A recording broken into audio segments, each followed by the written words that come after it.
میں آپ کو یہ بتانا ضروری سمجھتا ہوں کہ اس قانون کے خلاف آل انڈیا مسلم پرسنل لا بورڈ نے جو احتجاج کا پروگرام دیا، ہم صرف ایک زمین کو بچانے کے لیے نہیں احتجاج کر رہے،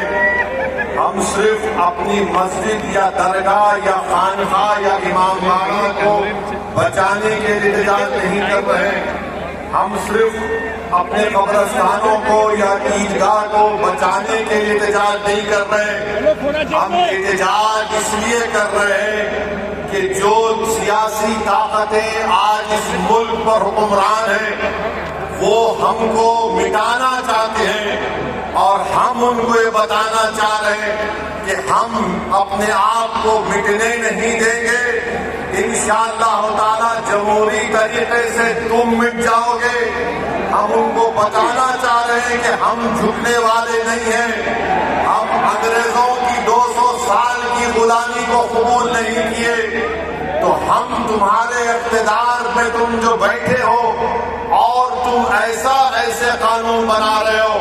جو ہمارے آئین اور سنویدھان کے فنڈامنٹل رائٹ کے خلاف ہے۔ میں نے پارلیمنٹ میں اس قانون کو پھاڑا تو صرف اپنے طور پر نہیں پھاڑا بلکہ بھارت کے غیور تمام ہندوستانیوں کی طرف سے اس قانون کو پھاڑا، جو ہندو بھی ہے، مسلمان بھی ہے، سکھ بھی ہے، عیسائی بھی ہے، جو آج بھی اس ملک کی خوبصورتی کو پہچانتے ہیں۔ بھارت کی خوبصورتی اس کا اتحاد ہے، بھارت کی خوبصورتی اس کا بھائی چارہ ہے، بھارت کی خوبصورتی نریندر مودی نہیں ہے میرے، بھارت کی خوبصورتی اس کا بھائی چارہ ہے، بھارت کی خوبصورتی اس کی مسجد بھی ہے، مندر بھی ہے، درگاہیں بھی ہے، خانقاہیں بھی ہے، اور جو لوگ اس بھائی چارگی کو ختم کرنا چاہتے ہیں وہ بھارت کو کمزور کر رہے ہیں۔ تو ہمارا احتجاج اس لیے بھی ہے کہ وہ لوگ جو ہم کو صفِ ہستی سے مٹانا چاہتے ہیں، ہم ان کو پیغام دینا چاہتے ہیں کہ ہم مٹنے والے نہیں ہیں۔ میں بار بار کہہ چکا ہوں، جب تک ہم دنیا میں زندہ ہے قیامت نہیں آئے گی، جس دن ہم چلے جائیں گے سور پھونکا جائے گا، یاد رکھو۔ اور اگر بی جے پی یہ سمجھ رہی ہے کہ انہوں نے 2014 میں اقتدار پر آئے تو پہلے ٹرپل طلاق کا ایسا قانون بنایا جو مسلم خواتین کے خلاف بنایا، پھر اس کے بعد انہوں نے CAA کا قانون مذہب کی بنیاد پر بنایا، پھر اس کے بعد انہوں نے UAPA کے قانون کو گندے طریقے سے اس کو اور طاقتور بنا دیا، پھر اس کے بعد انہوں نے مذہب تبدیلی کا قانون اپنی بی جے پی جہاں پر اقتدار میں ریاست میں بنایا، پھر اب وہ یونیفارم سول کوڈ بنانے کی بات کر رہے ہیں۔ 11 سال سے نریندر مودی صرف مسلمانوں کی مذہبی شناخت پر حملہ کر رہے ہیں، 11 سال سے نریندر مودی صرف مسلمانوں کی مسجدوں کو چھیننے کی کوشش کر رہے ہیں، 11 سال سے نریندر مودی مسلم خواتین کو طاقتور بنانے کے بجائے ان کے سروں سے حجاب کو چھین رہے ہیں، 11 سال سے نریندر مودی بلڈوزروں کے ذریعے سب سے زیادہ دلت اور مسلمانوں کے گھروں کو توڑ دیا۔ اب یونیفارم سول کوڈ کے نام پر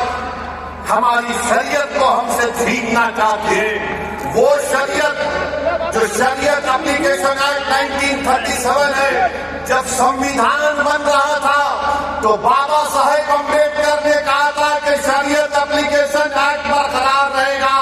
مگر آج نریندر مودی یہ سمجھتے ہیں کہ میں بابا صاحب امبیڈکر سے بڑا دور اندیش ہوں۔ مسٹر مودی، آپ امبیڈکر کے پیر کی دھول بھی نہیں ہے۔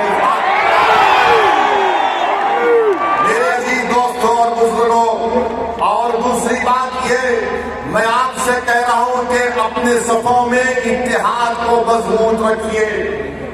یہ لڑائی آپ اور ہم مل کر اپنے دیگر سیکولر ہندو بھائیوں کے ساتھ، سکھ بھائیوں کے ساتھ کر رہے ہیں۔ یاد رکھو، بی جے پی سنگھ پریوار ہمارے صفوں سے باز میر جعفر میر صادق کو کھڑا کرے، ان سے احتیاط کرو۔ مگر آج معلوم ہوا کہ جعفر پاشا میں کشف و کرامات۔ مجھے ابھی کسی نے واٹس ایپ پر بھی جایا کہ جو اس وفد کی قانون کی تائید میں آ رہے ہیں، جو بڑی بڑی باتیں کرتے ہیں،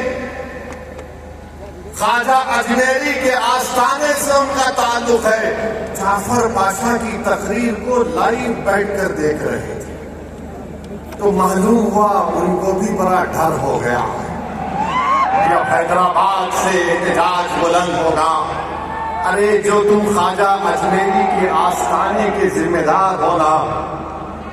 میں پارلیمنٹ میں انشاءاللہ تعالی خواجہ ایکٹ کے ترمیم کا ایک بل لاؤں گا اور پرائیویٹ ممبرز بل لا کر کہوں گا کہ تم نہیں بنو گے، اس میں پسماندہ کو کسی کو بنانا پڑے گا۔ تم تائید کرو گے، میں تو لا رہا ہوں پرائیویٹ ممبرز بل، آئندہ سیشن میں تم دیکھنا۔ ارے تم لوگ کتنا گر سکتے ہو، تم کتنا گر سکتے ہو، کم سے کم اس آستانے کی نسبت کا تو لحاظ رکھ لو، تم اس آستانے کی نسبت کا تو لحاظ رکھ لو، اور اس بات کو بھی یاد رکھ لو کہ جب تم اور ہم اس دنیا سے جائیں گے تو آر ایس ایس والے اگر تم کو کھندے پر لے کر گئے قبرستان میں، تو پھر اندر جانے کے بعد